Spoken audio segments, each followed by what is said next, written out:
Hello everyone. देखिए आज हम लोग देखेंगे मॉलिक्यूलर मास यानी मॉलिक्यूलर मास कैसे निकालते हैं।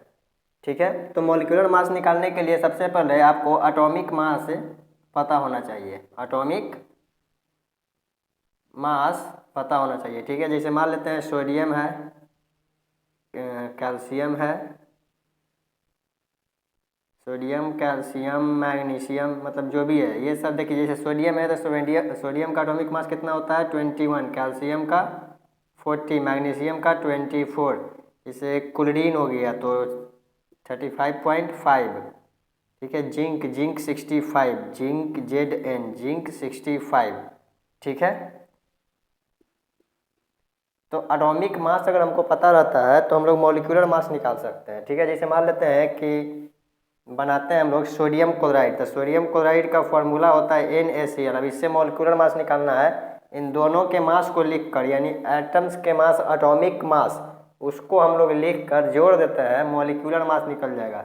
या फिर हम लोग कहते हैं मॉलिक्यूल्स का मास। यानी देखिए एग्जाम्पल से समझते हैं, सोडियम कितना है 21, क्लोरीन का कितना है 35.5। अगर दोनों को ऐड करते हैं 56.5 यहाँ लिखते हैं यू क्यों लिखते हैं इसको, यू को हम लोग शॉर्ट में लिखते हैं। इसका पूरा नाम है AMU। यू का पूरा नाम AMU यानी atomic mass unit. Atomic mass unit कहते हैं। ठीक है, यानी कि एटम्स के मास को जोड़कर एटॉमिक मास यूनिट। ठीक है, यूनिट यहाँ यानी AMU को यू लिखते हैं, AMU को शॉर्ट में यू लिखते हैं, पूरा होता है AMU यानी एटॉमिक मास यूनिट। एटम्स के मास को हम लोग जोड़ देते हैं यानी एटॉमिक मास को हम लोग कैलकुलेट करते हैं तो मॉलिक्यूलर मास निकलता है किसी भी कंपाउंड का। जैसे कंपाउंड लिए हम लोग सोडियम क्लोराइड तो उसका एटॉमिक मास कितना हो जाएगा 56.6 U। ठीक है, एक्चुअल मास कैसे निकालते हैं, कैसे कंपेयर करते हैं, इसको हम लोग देखेंगे मोल कंसेप्ट में।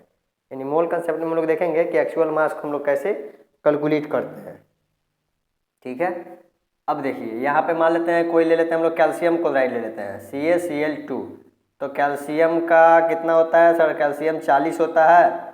और क्लोरीन CaCl2 तो क्लोरीन सर क्लोरीन होता है 35.5। अब क्लोरीन दो वो है तो 2 से मल्टीप्लाई कर देंगे यानी 40 प्लस 35 दूना 70, 71, यानी कितना हो जाएगा 1 7 4 11, 111 U एटॉमिक मास यूनिट यानी 111 U।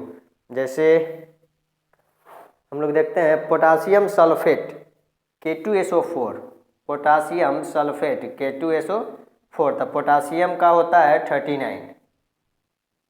ठीक है, अच्छा पोटासियम इधर लिख देते हैं।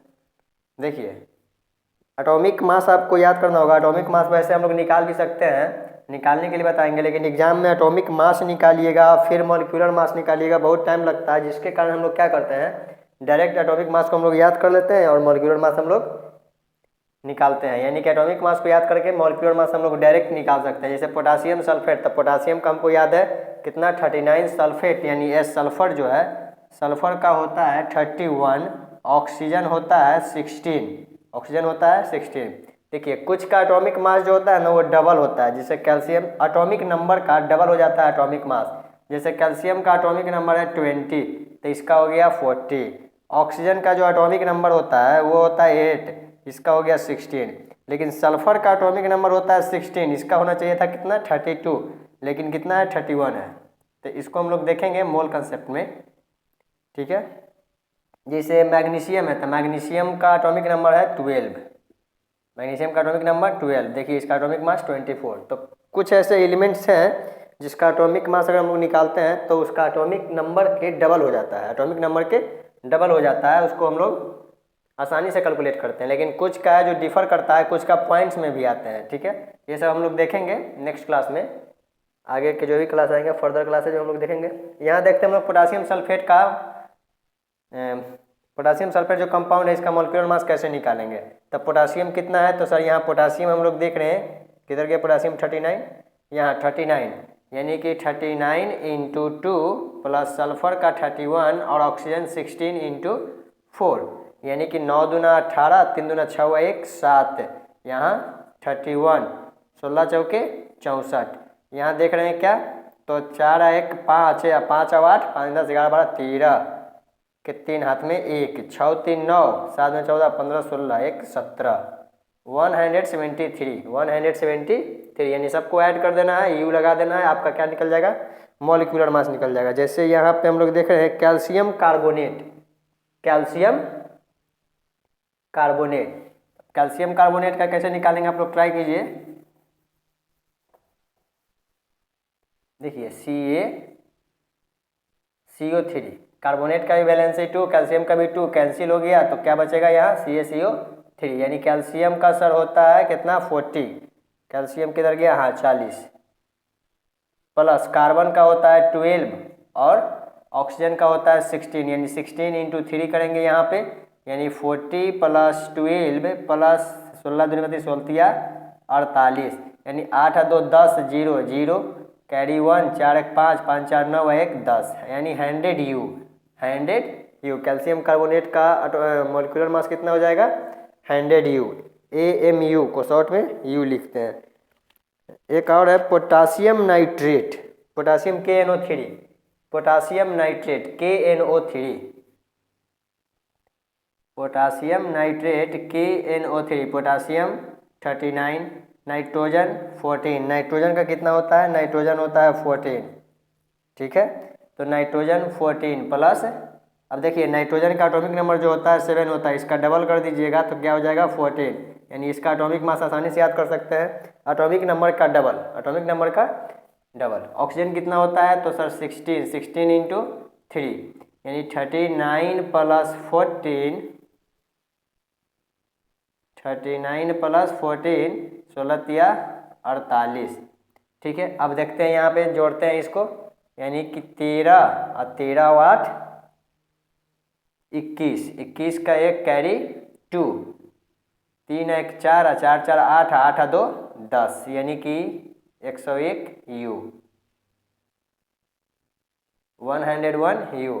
इसी तरह से आप किसी का भी निकाल सकते हैं, जैसे कि जिंक का हमको पता है 65, तो जिंक सल्फेट करके देखते हैं ZnSO4, zinc sulphate ZnSO4, zinc 65, sulphur 31 और ऑक्सीजन 16 होता है, ठीक है 31, ऑक्सीजन होता है 16, यानी 16 चौके 64, 4 गो है ना, तो यहाँ हो जाएगा 64।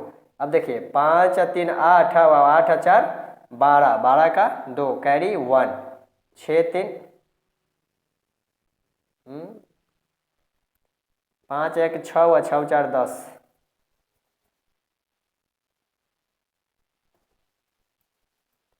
सॉरी देखिए मिस्टेक हो गया जोड़ने में, यानी 65 प्लस 31 प्लस 64, ठीक है, 4 1 5 और 5 5 10 का 0 कैरी 1, 6 3 9 और 9 6 15, 15 1 16, 160 U, 160 U, ठीक है। तो इसी तरह से आप किसी भी कंपाउंड का मॉलिक्यूलर मास निकाल सकते हैं, किसी भी कंपाउंड का इस तरह से मॉलिक्यूलर मास आप निकाल सकते हैं। जैसे हाइड्रोजन सल्फाइड है H2S, हाइड्रोजन कितना होता है 1, 1 इंटू 2, सल्फर कितना होता है 31, यानी 2 प्लस 31 कितना हो गया 33 U, कैलकुलेट हो गया, ठीक है। तो इसी तरह से मॉलिक्यूलर मास का प्रैक्टिस कीजिए, निकालिए, जितना भी मॉलिक्यूलर मास मतलब जितना भी कंपाउंड है सबका मॉलिक्यूलर मास आप कैलकुलेट कर सकते हैं, ठीक है। नेक्स्ट क्लास में एक अच्छा सा वीडियो तैयार होगा मोल कंसेप्ट पे, ठीक है, जिसमें एक्चुअल मास कैसे निकालते हैं और मोल कंसेप्ट क्या होता है, मतलब उस पर टोटल हम लोग डिस्कस करेंगे, ठीक है। तो इसको प्रैक्टिस कीजिए, मिलते हैं नेक्स्ट वीडियो में, जय हिंद।